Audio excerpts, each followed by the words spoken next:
Hey, Dr. Bhatia here. Hope wherever you're watching this, you're keeping safe and healthy. I just had a chance to be on the Here and Now show with the radio show with Jill Deacon regarding talking about toxic positivity, and it was a great conversation with her. I always enjoy being on the radio with her and hopefully reaching some people with our conversations regarding mental health. And we'll put a post towards that interview on our website and our Instagram in the next few days. But I want to just kind of elaborate and share a bit more about what I talked about with her in this space. So what we talked about was this idea, especially right now during COVID-19, about this idea of just stay positive, always have a positive mindset, and no matter what happens, be positive. And there's something that can be unhealthy about that. When we don't acknowledge, don't accept, or tune into our negative feelings, we're dismissing ourselves. We're not giving ourselves permission to have genuine, normal feelings. And those get buried inside of us, and they can cause psychological and emotional and physical distress. So the main point is, it's okay to be not okay. And what I would say is, especially right now during a pandemic, given everything we've been going through the last almost year now, it's actually psychologically healthy to acknowledge I'm not feeling psychologically okay. That means you're acknowledging your limits, you're paying attention to yourself, you're tuning into yourself, you're recognizing the struggle. And that's very normal. And those of you who know me, or have gone through the journey of therapy, a lot of times patients walk into therapy and say, hey, I want to get to a place where I never feel anxious, I never feel sad, I never feel angry, I never get upset, I'm just always happy.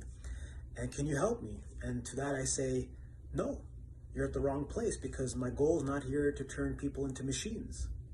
There's something very human about feeling your emotions, negative emotions, positive emotions. And we need to be okay with having those emotions. So, and the intention is good. When someone's down or out and you feel you want to help them and you genuinely mean like it's going to be okay and we're going to get past this, that's an understandable position to have. But the best place to start is to meet them where they're at. It's saying, I hear you. I feel for you. I understand you're struggling. I can appreciate that. I am too. How can I help? And sometimes just helping them is being able to hear them, not to brush it under with some stroke of it'll be okay, or just stay positive. It'll be fine. Just be with them. And that lets them know that you are here and you're listening, and doesn't make them feel judged or feel shame or feel pressure. It's also important to recognize that the goal in life is not to have just positive illusions or to always have this positive idea. We also don't want to have very negative and always negative thoughts. There's toxic negativity, and that's linked to depression and anxiety. The goal is to have healthy, balanced perspectives. Healthy, balanced perspectives on what's going on. So when things are making you sad, you can be sad and you can have grief.